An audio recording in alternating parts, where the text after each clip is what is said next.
Hi, and welcome to the Roland Studios. This is Stephanie Pettis, and today I'm going to show you how I created these encased gemstones.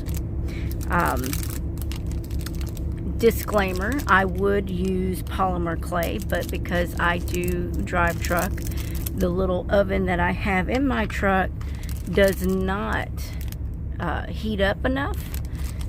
So I've underbaked the clay, I've overbaked the clay, I've burnt it. You just never know, how it's gonna go. But I've encased these in air dry clay. I've painted them, I've decorated them, and then I created a background napkin board or decorative paper board at the back and put them in these little packages. So there's no end to what you can do. My coolest one was sent off, and it was the watch.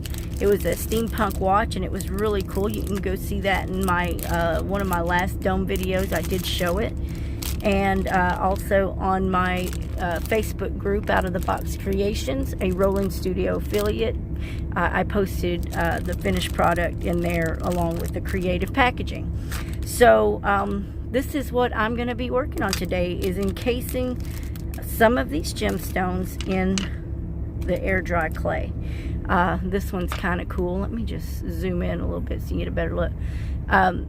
Just some vintagey style background paper that I glued onto the back of the paper, and then I encased it in clay. I painted this one with some metallic, with some folk art metallic paint, and then I finished this one off, as well as the watch, with the deco colored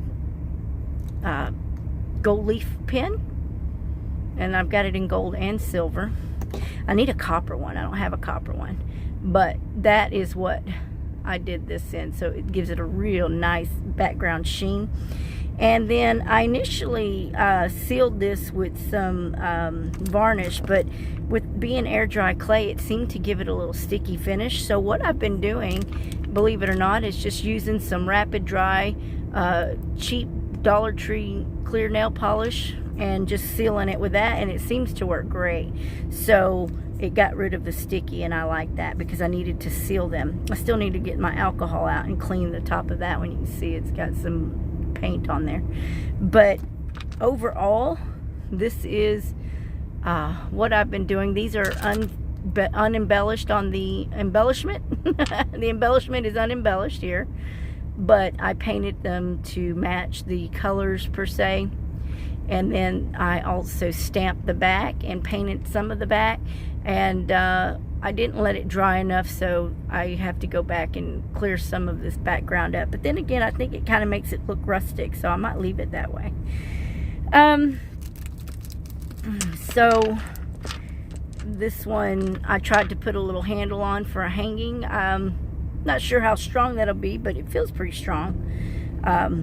I need a copper one for that one, but it's still pretty shiny with the metallic paint. It didn't do too bad, but I really like the way the leafing pen did. It gives it a real shiny gold, but this definitely ages it quite a bit, so I think that's pretty cool too. And here's another one. I, for the most part, kind of looked at the pictures that I encased them with, and then kind of threw out those colors in from the picture itself. This one is a vintagey butterfly.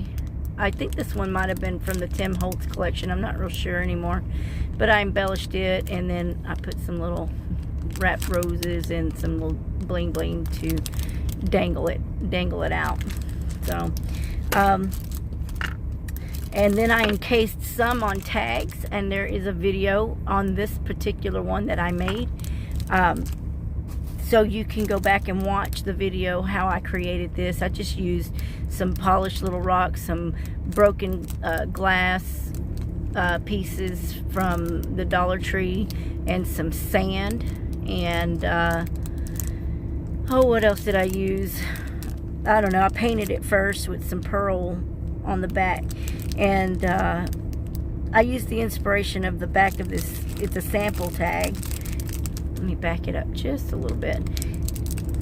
The back of the sample tag I used for inspiration to get my idea. I started out with just the clock, and then I thought that looked like sand, so I used this sample, little sample from like a cabinet, a veneer sample.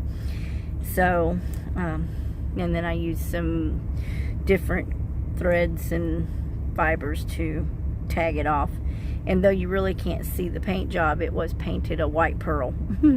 It's got the seashell and stuff. And I actually used the clear tacky gel, and once it dried, it really set everything into place. But there is real sand in here as well. So this was a pretty cool tag. I really enjoyed making it, and I will be making more of these. So this is one way that I was working with my domes. I can't find my rusty one, but here's another one that I did in yellow, and I did it with some doilies from my friend Vicky Garisto. That is her doily, and her lace in the back, and I tried to use some of her products. And then I also, this is some creative packaging to match the pendant that I made, and this one is set to ship out for a friend, Abril Martinez, Crafter in the Rough. So yeah, these are some of the things that you can find yourself doing with your Dollar Tree glass domes. I've really enjoyed working on this series, and I've got a couple of more ways that I want to do some glass domes, but I don't know if that I'll be doing it, you know, in this series. But here's one I've made for a friend. It just needs some cleaning up. I'm not totally finished with it, but she likes that vintagey shabby. So this is a paper clip. And then here is a holographic paper clip in purple, and it's encased in some roses and pearls and bling. And I guess, oh, here's another one that I did. It's got a little charm hanging from it. So there's like no end to how you can create these, but I'm going to show you on a few of these that I have set out how I created these encased embellishments with some air dry clay. So stay tuned, and I'll be right back. Okay, I've chosen a few stones that I'm going to attempt to encase. I won't show all of it, but this is where, you know, we stand for now. So the first thing I want to do is start off with making some molds. These are the Lisa Pavelka trim molds, but you can use any kind of trim that you have on hand. I think I might have some other molds that have trims, but let me see here. I'll see if I do. So again, these are the Lisa Pavelka. They're metal, so it makes it real easy to put in place and to scrape off. But I also have these fondant molds that have little trims as well that could be used. I have not used these. Maybe I'll delve into that in this video. These are pretty thick, but this is another one I have. So, but then I have this one as well. It's got these two trims. So you could probably use these. In fact, maybe I'll try a couple of these as well as the Lisa Pavelka, and we'll see how it goes. And then I also have this spreading tool. Now, usually I use my fingers, but I decided, you know, when I found these, I thought, well, maybe I should try it with these. And so these are spreading tools, again, from the fondant side of things, but it should be sturdy enough to deal with some air dry clay. And the air dry clay that I'm using, and I just cut it open. I don't know why before I got started.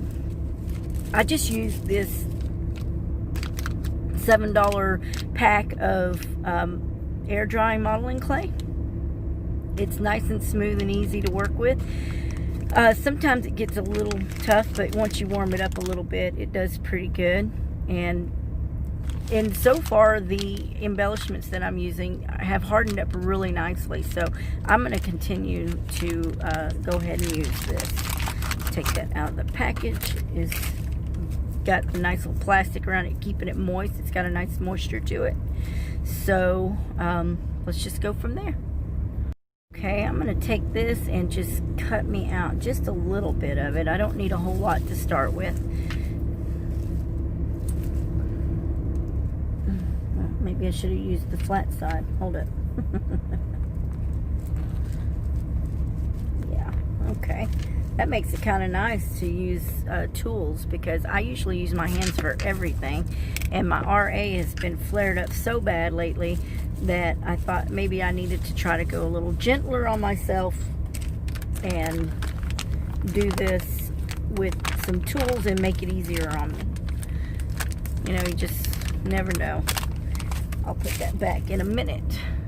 I'm going to take this and work with it a minute and roll it out, warm it up a little bit, and I'll probably cut it in slices.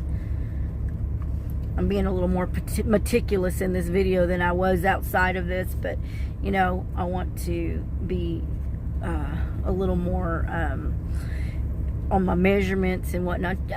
I don't measure a thing, but maybe if I do it this way, you can follow along a little easier. You just want enough clay to do what you need to. I'm gonna cut that roughly about half, and then probably in quarters, and I'm thinking that should be enough for each piece. So just make these into little square pieces so that I know what I have, just so that they're kind of the same.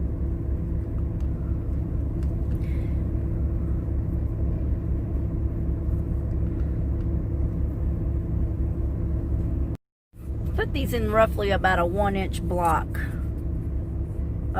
square, just roughly, and then it's about a 1/2 inch thick, so just roughly. Again, not a measurer, but I thought for this little tutorial I would do that.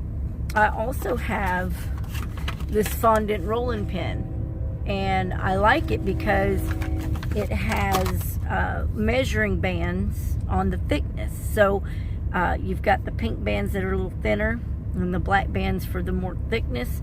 I'm going to be going off the black band because this will roll it out to an even flatness. So, and you probably should have just a little water nearby you, because these probably dry out. I'm going to put them in my plastic bag here to keep them moist, the ones I'm not working on yet, and just roll them out. And it looks kind of dry, doesn't it? Kind of brittle. I think I'm gonna work it in a little bit to itself. Maybe have a little touch of water on this. I always keep a little bit of water around me just for such an occasion. I don't want a lot, because I don't want it to get sticky. I didn't get any in there, did I? Alright, and I'm just going to dab it with my finger. I don't want a lot of water. I just give it some moisture back into the clay. That's all I want. So, roll it out, because it will get on your hands too. And I was real messy last time. I didn't care. But I want this to be a little smoother, not so crackly. So just add a little water, and that'll break up some of that roughness. See, makes it much smoother, much better. Feel like I'm making tortillas. So I'm only going off of the width of these black bands, so it's not going to get any thinner than that. And that's going to be for the base. I want to do one of my rust pieces. This is rust on foil, and I made my own rust crust. I call it rust crust, Steph's rust crust. And there is a tutorial. I have 2 tutorials of it. One from way back when. I'll try to get that link. And then in the beginning of this series, I made some rust crust for you to see how to do it. So don't be shy to go have a look at that. But this is how I made this particular dome, is I had foil on the back and I painted it in rust colors. So I have both of these, and I have the patina in it too. I mean, we know rust doesn't get patinaed, but copper does, and it's a fantasy world of creativity, so it doesn't matter. You do have to shake these up because they set and settle, so we'll work on that in a minute. I'll do that off camera. But this will be the base, and I think I'm going to use this. I want this one. It's got more of the patina look to it. And what I did, let me get my little, I got a little go-to tool little set here. And you can use a X-Acto or whatever. You can even use this in all, but I'm going to use the X-Acto. No, I'm not going to use my bone folder. And I just roughly do a little rough cut, about just maybe 1/8 of an inch around the stone, give or take. Nothing set in stone, haha. Now this one may be a little thinner than the original ones I made, but that's okay. And this is just so it can set on. And then I'm going to take this same clay, and since this is rusty, I want to see what the best trim mold that I have. I don't think I'm going to do it with the flowers. These are all different florals here. Something industrial like. So maybe these little diamonds here. I don't know if you can see that. Let me move this out of the way.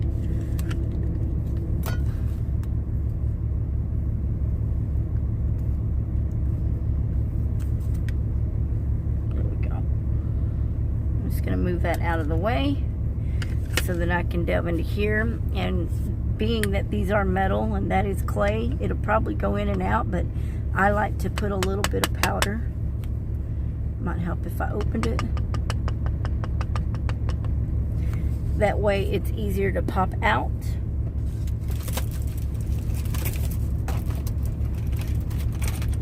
Go back in my little toolbox here and just brush that powder into the crevices so that it gives it a nice clean coating, so that when you take your clay, and I'm going to roll this out,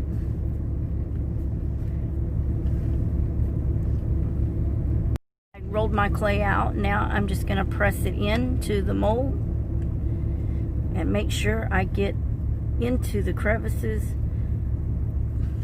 I might just use this and then roll it.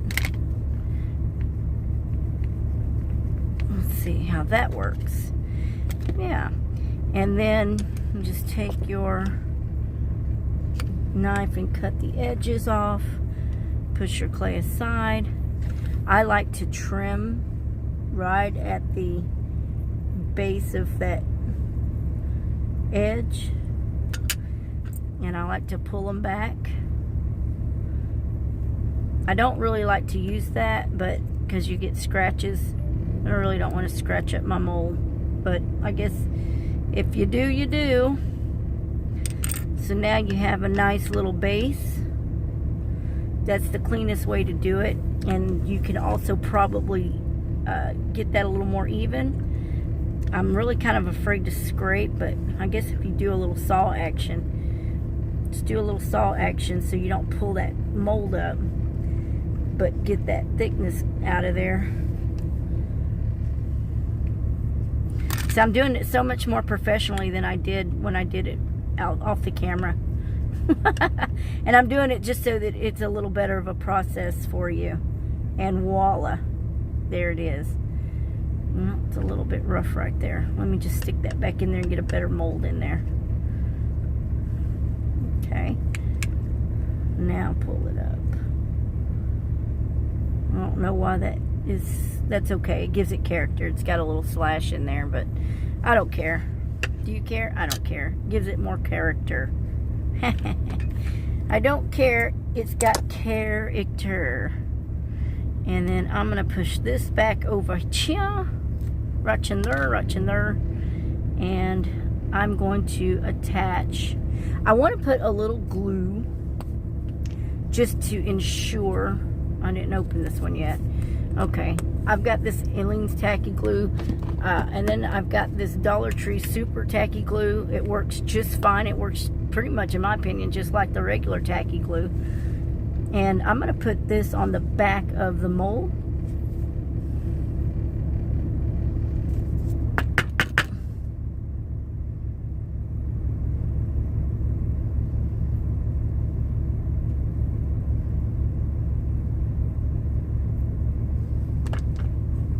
Just rub my finger over it, get a nice little coating, so that when we...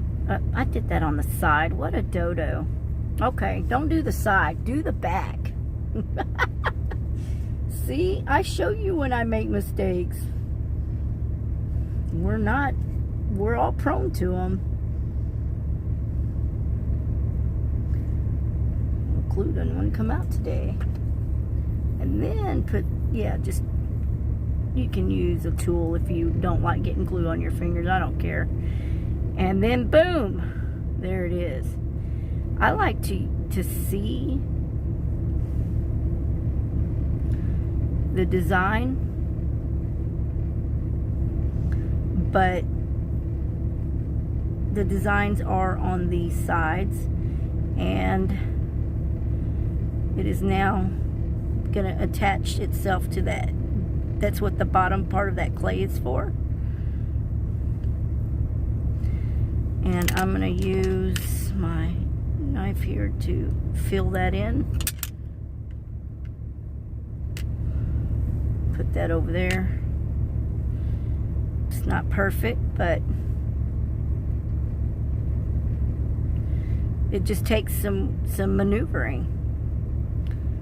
I could probably do this without that piece. Let me zoom in so you can see what I'm doing.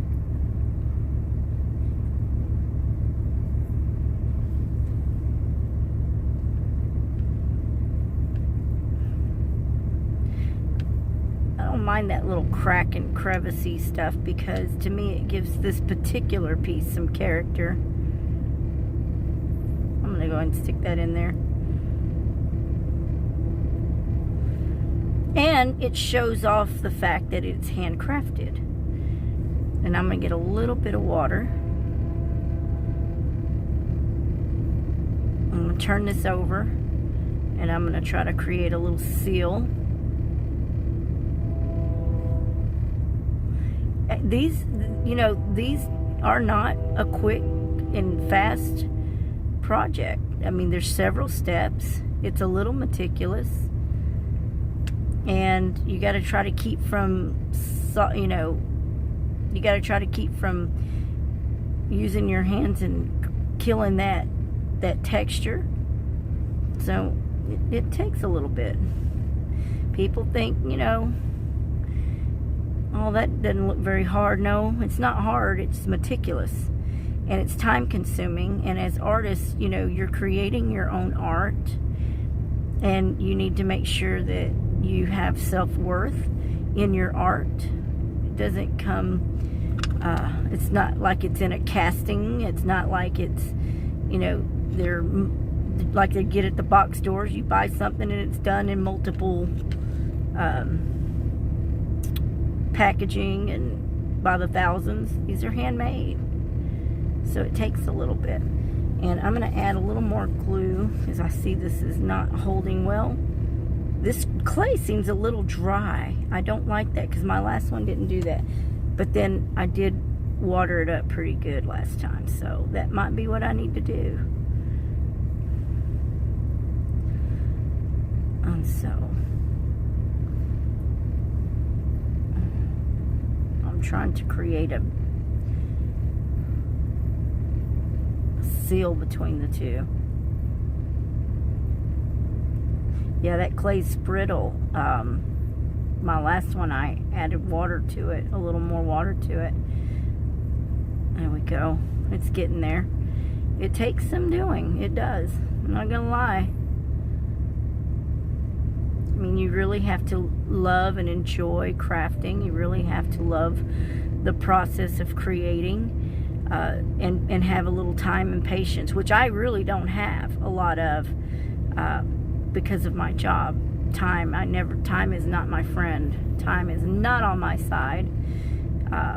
So when I do something, you better rest assured it's being done on a 34-hour break, or you know, a couple of hours of time on my 10-hour. Okay, so this clay is brittle. Look at that. I did not have this issue. So I did not have this issue with the other ones. Maybe I can just do it this way. I don't like that. My clay was not brittle like this. I used an older package, and it was kind of dry, so I wet it up pretty good. So this just wasn't moist enough, and I need to add some water to it, apparently. So a little more water is what I needed, because this was too brittle. Not the way I did. I'm gonna have to redo this video. Okay, that's some brittle clay. Not doing it. Let's add water. It's gonna be a really long video.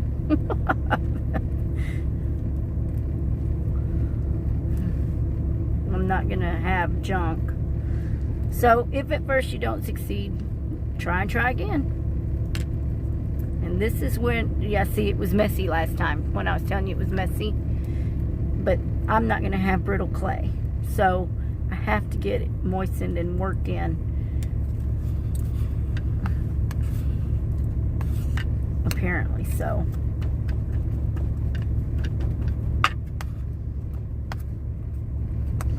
So it's like playing in the mud. Did you ever play in the mud as a kid?